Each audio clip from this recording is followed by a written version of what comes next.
Today I'm not wearing the color of the day because I want to talk about Chokmah. Chokmah is one of the spheres above the abyss, and as part of the Supernal Triad, it's one of two spheres that doesn't have a day. Saturn is the third sphere, and it is Saturday as its day, but Chokmah, instead of having a planet that rules it, has the entire zodiac. Now, some people have adjusted the tree of life after they've discovered planets past Saturn, and they've assigned Pluto to Keter and Neptune or Uranus to Chokmah. I don't like that. I think that it was done correctly the first time, and my experience is that Chokmah does rule the entire zodiac. So today there isn't a color of the day. However, Chokmah's colors are gray or white. Now again, I've just said I don't like they're changing it, and I've changed my interpretation of the tree.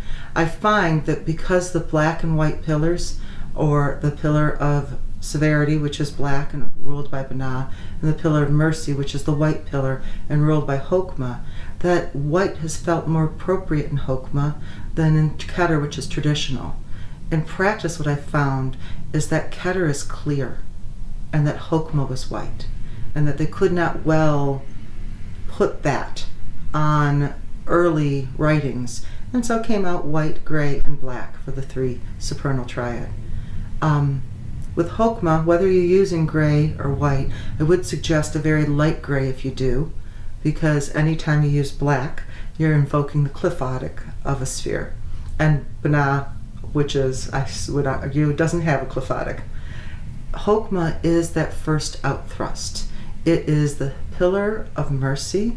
It is wisdom. It is that part of us that reaches out, that goes on infinitely, represented by a line or a phallic symbol or the swirling zodiac. Any of those things represents that idea of motion, because Chokmah is perpetual motion. It is the irresistible force. And we find out what happens when it meets Binah, which is the immovable object. So one of the stories of creation that I enjoy from the tree starts that God, the divine, was one. An implication there that it was one gendered or all gendered. And there was that one point in which there was divinity. That point was everywhere. And into Chokmah it spread.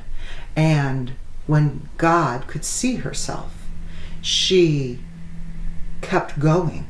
There was this endless force. In other versions of the story, the one point of the deity created a container. And that container was Binah, represented by three, and the force of Chokmah came second and filled the container. But it was endless force, and the container broke.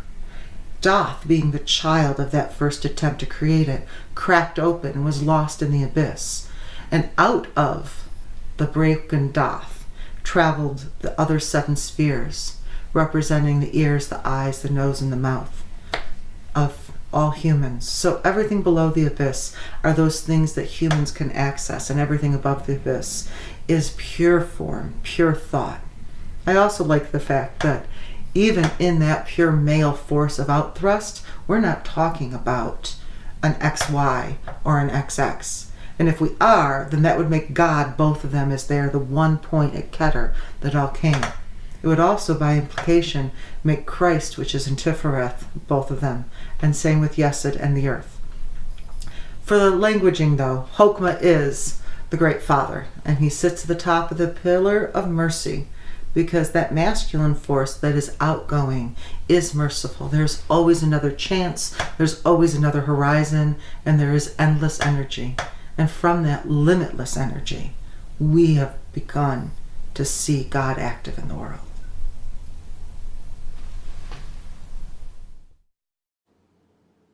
For more information, find my website, tarotjane.com, or find me on Facebook, Tarot Jane, or Traveling the Tree with Jane Pierce.